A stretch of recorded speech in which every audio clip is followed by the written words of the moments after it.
ሰላም ሰላም፣ እንዴት ናችሁ? ውድ የኢትዮጵያና የኤርትራን ሀገር ሰዎች እንዴት ናችሁ?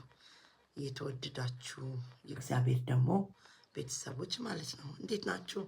ዛሬም እንግዲህ እግዚአብሔር ይኸው ቀንን ጊዜን ሰጠኝና ከእናንተ ጋር ሰላም ለማለት እንደገናም በእግዚአብሔር ቃል ላይ እግዚአብሔር ለኛ ያለውን ሀሳብ በሚገልጸው እኔን ልቤን በነካኝ በዚህ በእግዚአብሔር ቃል ላይ የእግዚአብሔርን ሰላምታ ወደ እናንተ ላመጣ እድሜ ቀን ሰዓት ስለጨመረልኝ ስለ እግዚአብሔር ስሙ ይባረክ።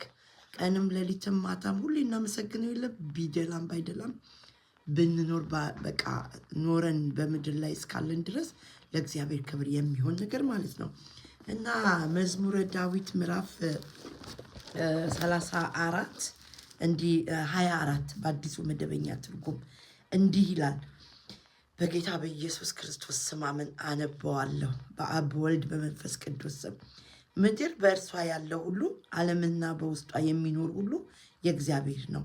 እርሱም በባህሮች ላይ መስርቷታልና በወንዞችም ላይ አጽንቷታል።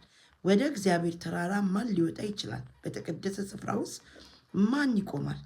ንጹሕ እጅና ቅን ልብ ያለው እሱን ለሐሰት ነገር የማያስገዛ ነፍሱን ለሐሰት ነገር የማያስገዛ በውሸት የማይምል እርሱ በረከትን ከእግዚአብሔር ዘንድ ምሕረትንም ከአዳኝ ከአምላክ ይቀበላል። እርሱም የሚፈልግ ትውልድ እንዲህ ነው።